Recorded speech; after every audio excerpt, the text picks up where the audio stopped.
Un justicier dans la ville n'est pas seulement un film qui plaide pour l'autodéfense. C'est un film codé, truffé de symboles ésotériques, qui bien entendu échappent complètement à la majorité des spectateurs, qui le consomment passivement, aux critiques de cinéma incapables d'imaginer que le 7e art soit un art occulte, mais que le spectateur attentif, un tant soit peu éduqué à cette symbolique, va repérer sans difficulté. Sans aucun doute, Un justicier dans la ville appartient, avec Orange Mécanique, L'Exorciste et Les Dents de la Mer, à cette catégorie de films que le cinéma américain a produit de plus traumatisant au cours de la décennie des années 70, dite du Nouvel Hollywood. 3 films où comment l'horreur surgit sans prévenir dans le quotidien paisible d'une société normée où la sécurité des populations est en principe assurée.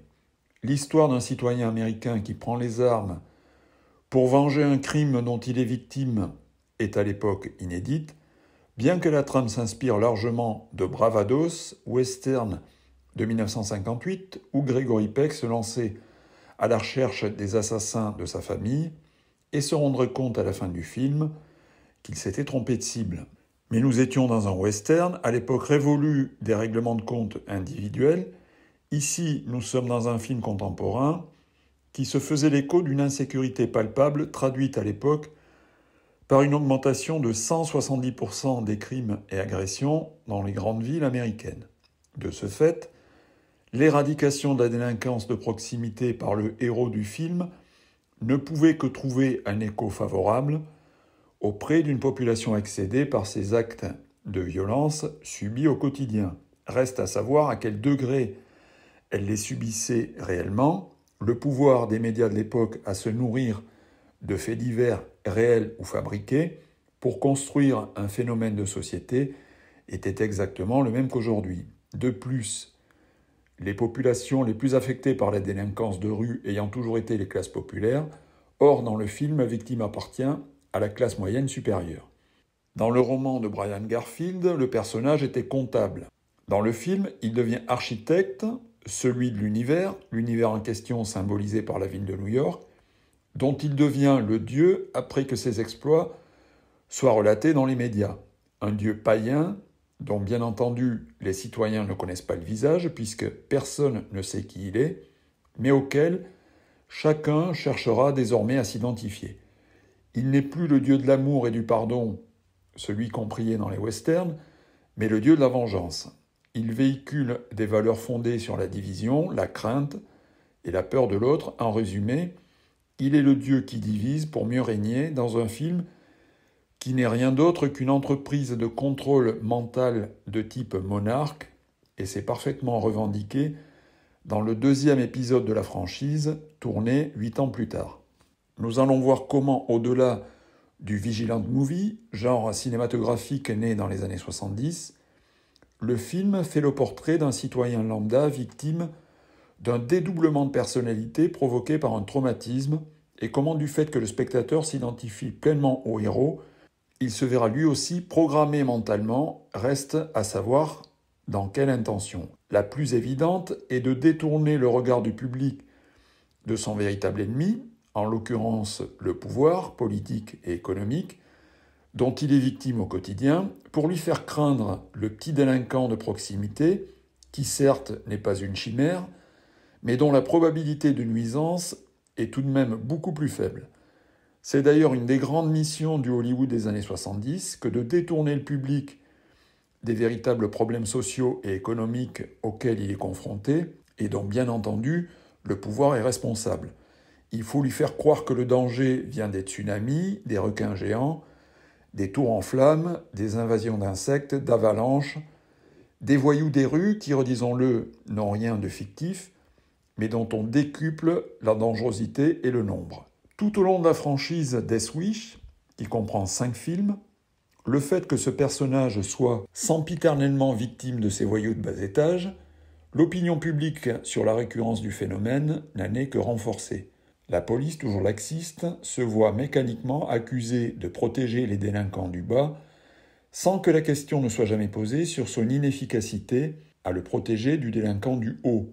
qui, lui, naturellement, n'existe pas. On pourra me rétorquer que ce n'est pas le sujet, cependant, au cinéma, ce n'est jamais le sujet. Au-delà de la profession du héros, qui est par conséquent architecte, architecte de l'univers qui possède le compas et l'équerre, les traditionnels symboles maçonniques, pavés mosaïques, nombre 33, œil qui voit tout, œil cligné, doigt pointé du grand maître des loges, jalonnent bien évidemment le film, symboles subtilement disposés dans l'image en guise de sous-texte, avec une permanence du soleil, celui qui fait rayonner le delta lumineux, montré à plusieurs reprises, soit à l'aube, soit au crépuscule. Il est montré une première fois dans le pré-générique, quand Paul Kersey rentre de la plage avec sa femme. Nous sommes au crépuscule, et une deuxième fois pendant le générique, cette fois-ci à l'aube, en même temps que le titre du film, Death Wish, littéralement désir de mort, car c'est une homme nouvelle qui voit la transformation du personnage, pourrait-on dire son dédoublement qui va le faire exister comme deux jumeaux. Cette volonté de suggérer au spectateur qu'il assiste à une renaissance rattache le film, même si ce rapprochement peut paraître quelque peu forcé, à 2001 l'Odyssée de l'espace, qui commence à l'aube de l'humanité et qui nous amène vers une supra-humanité au terme d'un voyage purement psychédélique. J'en ai parlé dans ma vidéo intitulée « Kubrick et le grand sorcier ».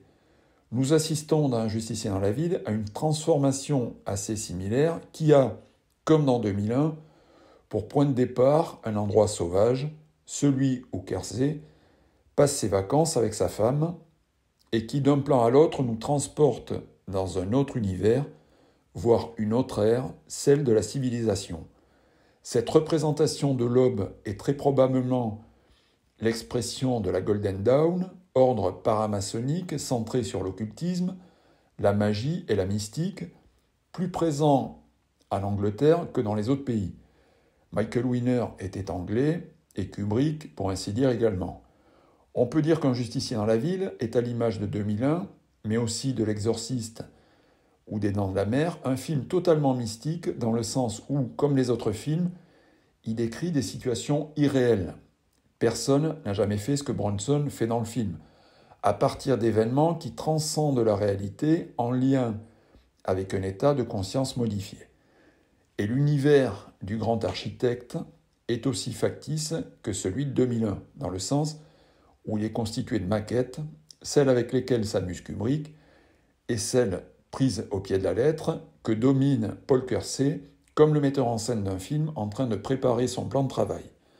Dans un plan, ces maquettes mettent d'ailleurs en évidence les tours jumelles, à côté de Kersey, miroir de son dédoublement de personnalité. Ce qui nous rappelle qu'en cette même année 1974, Paul Newman jouait lui aussi un architecte dans La Tour Infernale qui préparait psychologiquement le public aux événements du 11 septembre. Le pavé mosaïque intervient à la fin du générique quand Kersey et sa femme rentrent de vacances. Il s'agit du dallage de l'immeuble où ils habitent, où la femme et la fille de Kersey vont se faire agresser, source du traumatisme qui va faire naître le deuxième personnage. Voyez ma vidéo sur l'opération diabolique où le personnage traversait un dallage mosaïque pour aller vers sa deuxième identité. Ici, il en est de même. Kersey traverse le dallage de son immeuble comme un pion sur un jeu d'échecs. On met directement les pieds dans le plat dans le cabinet d'études où travaille Kersey quand un de ses collègues lui rappelle que pendant ses vacances à Hawaï, la criminalité n'a fait que croître dans la ville de New York. Ce qui nous permet d'apprendre que Kersey a le cœur à gauche, disposé à trouver des excuses aux pauvres qui, selon son collègue, sont de dangereux criminels. Cette introduction a pour objet de planter le pacifique Kersey dans son environnement professionnel tout en nous prévenant du danger qui le guette. Lequel danger s'exprime dès la séquence suivante où trois jeunes voyous en train de saccager les rayons d'un supermarché s'intéressent à la femme et à la fille de Kersey qui, après être passées à la caisse, demandent à ce que leurs achats leur soient livrés à l'adresse qu'elles donnent au caissier. En regardant l'adresse dans le carton de provision, les voyous voient qu'elle vit dans un quartier résidentiel et le numéro de l'immeuble est le 33. À partir de là, on a un enchaînement de plans qui nous indique que les valeurs sont en train de s'inverser. Les voyous croisent des religieuses qui marchent en sens contraire et elles sont vêtues de noir. On a de nouveau le nombre 33 affiché sur les portes arrière du camion de déménagement. La femme et la fille de Kersey qui rentrent du supermarché, en marchant sur le trottoir, manquent d'être bousculées par les déménageurs. Ceci pour nous suggérer qu'elles vivent dans un décor où elles n'ont plus leur place. Elles sont dans un monde qui a décidé de les éliminer. Les voyous rentrent dans l'immeuble où vivent les Kersey, et après que l'un d'eux s'annonce à la porte en tant que livreur, la fille de Kersey regarde par l'œilleton où elle voit l'œil de l'agresseur, alors qu'on devrait voir son œil à elle en train de regarder le visage de celui qui a sonné à la porte. Symbole là aussi inversé. Puis nous sommes témoins d'un déchaînement de violence insoutenable déjà pour l'époque en 1974, afin que le spectateur éprouve un désir immédiat de vengeance. On assiste à une scène de homejacking qui prolonge celle d'Orange Mécanique, homejacking qui deviendra d'ailleurs l'unique ressort dramatique du Justicier de New York, le troisième volet de la franchise. Nous suggérer que la violence puisse surgir d'un endroit comme le domicile, par définition l'endroit où on se sent le plus en sécurité est tout à fait dans cette logique d'inversion des valeurs. De protecteur à agresseur, un lieu peut le devenir quand il permet l'accès d'une violence venue de l'extérieur, au même titre que quand cette violence est exercée par un membre de la famille, le père, qui agresse sexuellement ses enfants par exemple. La source du traumatisme généré par ce film, Orange Mécanique, L'Exorciste ou Les Dents de la Mer, ne tient pas nécessairement de la nature de l'agression, mais bien du lieu où elle se produit. Pour Michael Winner, Stanley Kubrick, William Friedkin, Steven Spielberg, 4 réalisateurs juifs, cette peur de voir surgir la violence où elle ne doit pas être, n'est-elle pas liée à cette peur ancestrale des pogroms, manifestée par l'intrusion violente des bourreaux au domicile des victimes? Dans Le Justicier de New York, il est d'ailleurs question d'un couple de vieux juifs agressés chez eux à plusieurs reprises. Nous sommes à l'hôpital où Kersey attend des nouvelles de sa femme et de sa fille, victimes des agresseurs. Cependant, il n'y est pas allé seul, on l'y voit en compagnie de son gendre, personnage dont la présence serait logique dans le cadre de l'attente des résultats d'un accouchement. Ce qui est un peu le cas, mais là aussi, la situation est inversée. Il s'agit bien d'une naissance, mais de la sienne, ou plutôt celle de son double, lorsque le médecin vient lui annoncer la mort de sa femme.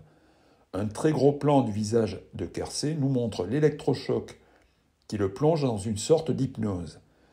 Et c'est à partir de là qu'il se dédouble. Si la femme de Kersey a succombé, en revanche, sa fille aura survécu, mais son traumatisme à elle laissera place à une deuxième personnalité totalement déconnectée du réel, qui se met à hurler quand son mari la touche, le confondant désormais avec un agresseur. Ensuite, nous assistons à l'inhumation de la femme de Kersey. Elle a lieu sous la neige, ceci pour effacer le décor comme s'il avait été enlevé, laisser une page blanche sur laquelle il va écrire sa nouvelle vie. Désormais, Kersey vivra dans un nouveau monde, tel un homme nouveau avec de nouvelles valeurs. Toutefois, le changement sera progressif. C'est un homme qui vient de naître, en quelque sorte un nourrisson dont nous allons assister à la croissance à travers son apprentissage. Rappelons-le, la situation subie par Kersey est exceptionnelle, mais à ce stade du film, le public l'a intégré comme un phénomène habituel. Qui n'est pas ressorti d'un justicier dans la ville en craignant d'être attaqué à tous les coins de rue? À partir de là, Paul Kersey, personnage en cours de transformation, en train de se dédoubler, voit désormais ce qu'il ne voyait jamais avant, en l'occurrence des voyous en train de casser une voiture depuis la fenêtre de son appartement. Quelques critiques de cinéma qui ont bien voulu voir dans le film autre chose qu'une apologie de l'autodéfense, ont bien remarqué que les personnages que va tuer Kersey semblent produits par son imaginaire. En quelque sorte, il les fabrique comme un dieu qui façonne les hommes à son image. Le dédoublement du personnage s'exprime par la présence de son ombre, laquelle sera davantage exploitée dans Un Justicier dans la ville numéro 2. Le côté obscur du personnage. Cette ombre, on la voit pour la première fois quand il vient rendre visite à sa fille convalescente. Sa fille qui vit avec son gendre, dont elle a désormais peur qu'il la viole. Il s'agit d'une ombre qui vient la recouvrir entièrement, comme si elle allait être agressée dans son sommeil. Mais le plan large nous révèle qu'il s'agit de l'ombre de son père. Son père qui est en train de devenir un agresseur, et c'est là où le film est victime encore aujourd'hui d'un certain malentendu, dans le sens où on lui reproche de valoriser l'autojustice, sans avoir vu que Kersey, à défaut de retrouver les agresseurs de sa famille, devient à son tour un agresseur, lui qui était pacifique, donc potentiellement devenir agresseur de sa fille. C'est davantage un film de vampire qu'un vigilant movie, si on se place dans l'optique que la violence a mordu Kersey qui, comme les vampires, va sortir la nuit pour perpétuer la même violence et verser le même sang. Kersey, Dr Jekyll de jour, Mr Hyde la nuit, va expérimenter sa première agression en se promenant la nuit dans les rues de la ville, ce qu'il n'a sans doute jamais fait auparavant. Il cherche à être agressé, et c'est effectivement ce qui lui arrive, ce qui lui permet de mettre à l'épreuve une arme artisanale faite de rouleaux de pièces dans une chaussette. Première étape, comme le primate de 2001, vers l'utilisation d'une technologie plus aboutie. On peut noter un détail intéressant. Avant de riposter à celui qui le menace dans le dos, Kersey place ses mains sur son visage, geste qui ressemble à un conditionnement avant d'agir. Pareil au geste enseigné dans la PNL, technique de conditionnement mental, directement hérité des programmes MKUltra. PNL dont les pratiques commençaient à être popularisées par un auteur comme Richard Bandler dans les années 70. La PNL, outil d'autoconditionnement, qui pratiqué à un certain niveau peut conduire jusqu'au meurtre. Puis on reverra Kersey chez lui en train de s'amuser avec la chaussette remplie de pièces de monnaie qui lui a permis d'éloigner son agresseur. Sa gestuelle et son expression sont celles d'un enfant content d'avoir découvert un nouveau jouet. De la naissance à la clinique, on est désormais au stade de l'enfance. Mais ce film urbain, dans sa logique de prendre le contre-pied des valeurs traditionnelles, les valeurs chrétiennes de l'Amérique, va transformer la conquête de l'Ouest en conquête de l'Est. En effet, Kersey, qui est amené à travailler sur un projet immobilier en Arizona, sera invité par son hôte à assister au spectacle d'une attaque de banque dans un parc d'attractions. Et on voit de nouveau Kersey regarder le spectacle avec des yeux d'enfant. La violence est le déclencheur de cet état d'hypnose à travers lequel il va agir, état qui le ramène vers un stade proche de l'enfance. C'est un thème qui sera exploité bien plus tard dans un film comme Vengeance de Joe Lito. Après avoir assisté à ce spectacle de programmation mentale, l'hôte de Paul Kersey l'entraîne dans un club de tir où Kersey, qui n'a pas touché d'armes depuis longtemps, va s'y essayer de nouveau. Au moment où il prend le revolver en main, la musique d'Herbie Hancock nous signale le trouble de la personnalité qui s'opère en lui. Il n'a pas tiré depuis longtemps, pourtant il atteint la cible en plein dans le mille. N'est-ce pas la démonstration que c'est quelqu'un d'autre qui a tiré à sa place? C'est à ce moment-là que Kersey parle de son père, victime d'un accident de chasse quand il était enfant, ce qui l'a convaincu de ne plus jamais toucher une arme. Il en profite, en usant d'une métaphore, pour glisser en douce que son père était violent avec sa mère. Donc Kersey est un enfant traumatisé, là aussi, par une violence surgie au sein du foyer familial, et cette violence, dont a été victime sa femme et sa fille des années plus tard, n'a fait que réveiller l'enfant traumatisé qui sommeille en lui. Je reste personnellement convaincu qu'un grand nombre de réalisateurs de films ont été victimes d'agressions sexuelles de leur père quand ils étaient enfants.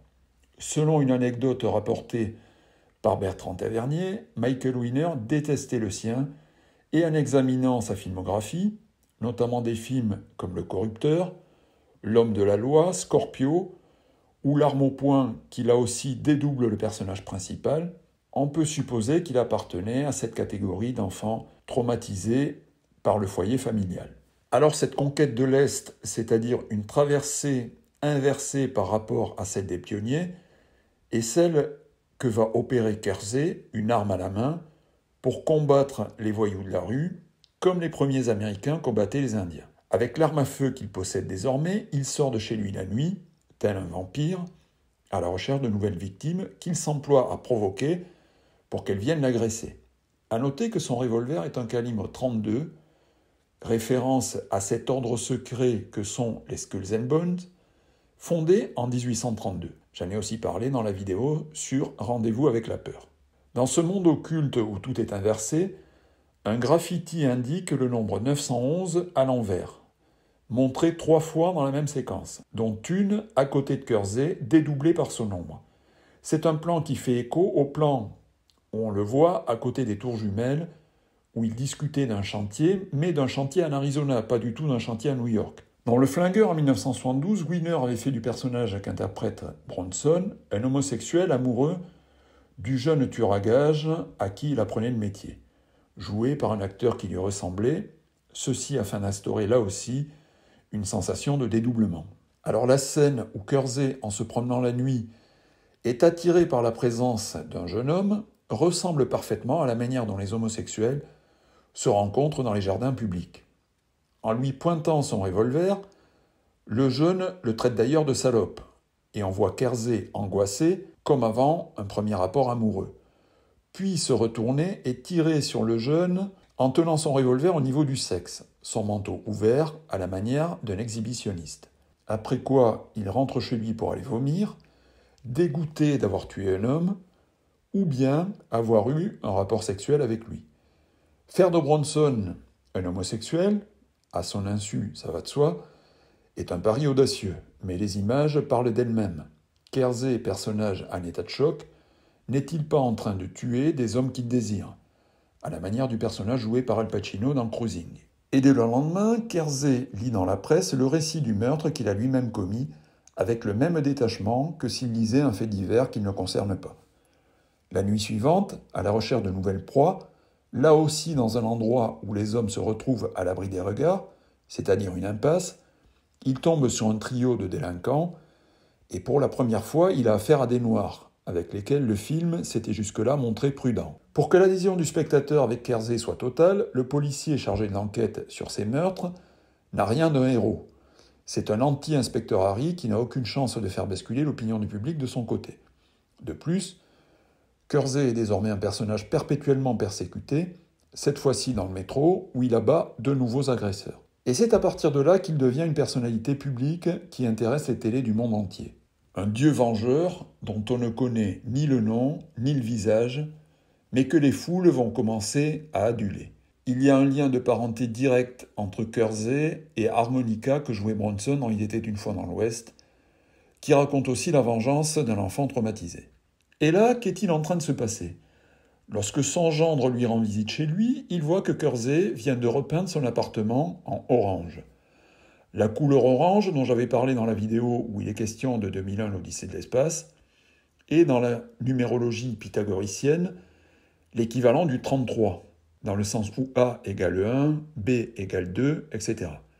C'est le 33e degré du rite écossais dont la devise est Tordo ab chaos. C'est exactement ce qu'est en train de faire Kersey, rétablir l'ordre par le chaos, ce qui lui permet d'accéder au grade orange, le 33e. Rappelons que Donald Trump est appelé l'homme orange.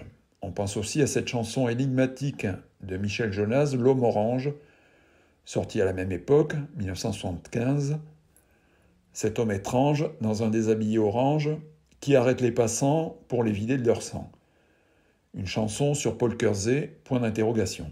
Et à chaque nouveau meurtre que commet Kersey, après avoir incité ceux qu'il tue à l'agresser, il en devient le spectateur devant la télé, comme si quelqu'un d'autre avait agi à sa place.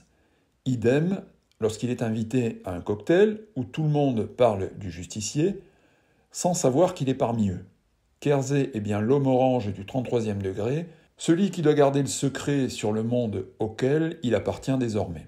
Et lors de ce cocktail où il monte des escaliers sans adresser la parole à quiconque, il accède à une terrasse panoramique qui lui permet une pleine vue sur New York, baigné dans une lumière orange, un monde qu'il domine et dont il est devenu le maître. Le lieutenant de police chargé de l'enquête s'intéresse à Kersey, au domicile duquel il va pénétrer en son absence.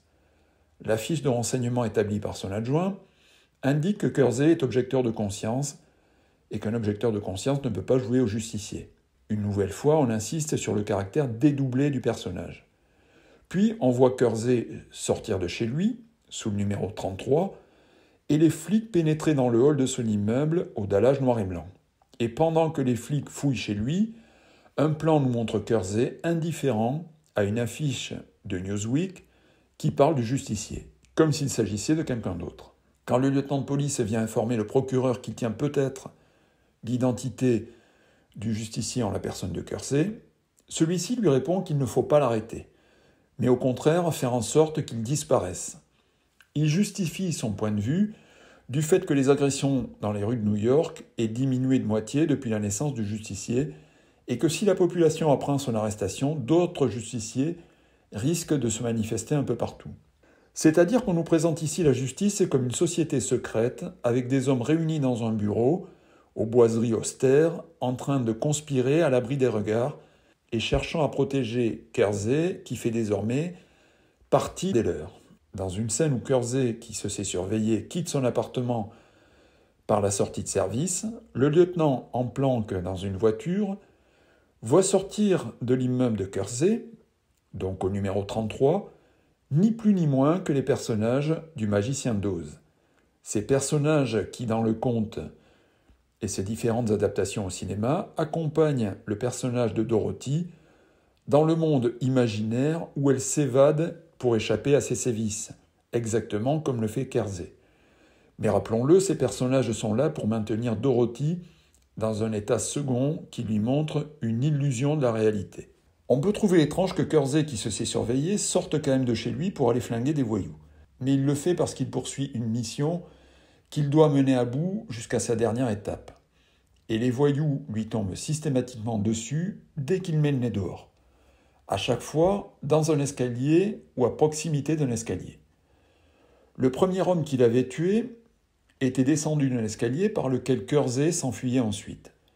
Le 911 inversé était graffé tout en haut d'un escalier et le dernier règlement de compte auquel on assiste a lieu sur un escalier, lequel symbolise bien entendu les grades franchis par Kersey dans son processus de transformation vers l'homme nouveau luciférien qu'il est en train de devenir. Mais ne perdons pas de vue que tout est fait pour que cet homme nouveau gagne la pleine sympathie du public. Après qu'il ait tiré sur un homme habillé d'une chemise à damier qui se trouvait tout en haut d'un escalier, Kersey le poursuit jusqu'à proximité d'une construction métallique qui met en évidence un triangle et un double X, le symbole d'Osiris, le dieu soleil, 24e lettre de l'alphabet égale à 6. Kersey, blessé, va perdre connaissance avant que la police n'arrive. De nouveau, la loi du silence est appliquée quand le lieutenant dit à l'officier de police qui a identifié Kersey qu'il ne doit rien consigner dans son rapport. Kersey ne doit être reconnu par personne.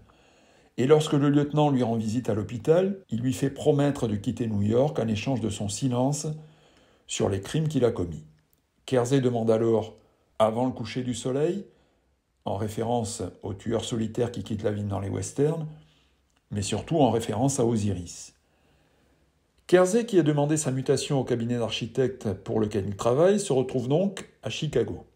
À l'époque, la suite qui se passera à Los Angeles n'était pas encore un projet. Le choix de Chicago n'est sans doute pas aléatoire dans la mesure où lorsqu'il débarque à la gare, l'image met en évidence un panneau qui invite à la visite des Sears Towers, qui sont plus hautes que les Twin Towers de 24 mètres, ce qui correspond à l'élévation X ou de 6 de Paul Kersey. Quant à celui qui l'accueille à la gare, il lui serre la main tout en lui tenant l'avant-bras, un signe de confraternité maçonnique.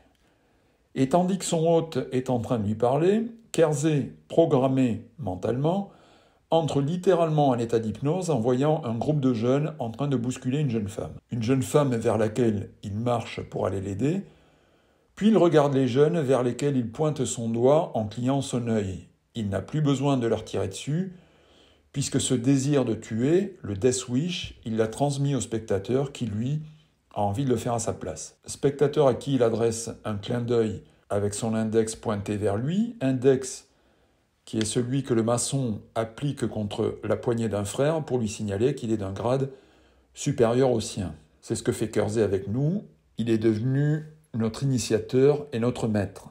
Dans Un justicier dans la ville numéro 2, qui est un remake décomplexé du premier épisode, le film se termine avec l'ombre de Kersey, son double, contre un mur sur lequel on lit le mot « monarque », inscrit à côté de l'image d'un couple de jeunes mariés. Ainsi, l'adhésion inconditionnelle du public aux méthodes de l'architecte programme ce même public à manifester un désir de mort opposé au désir de vie par l'enfantement qu'éprouvent les jeunes mariés.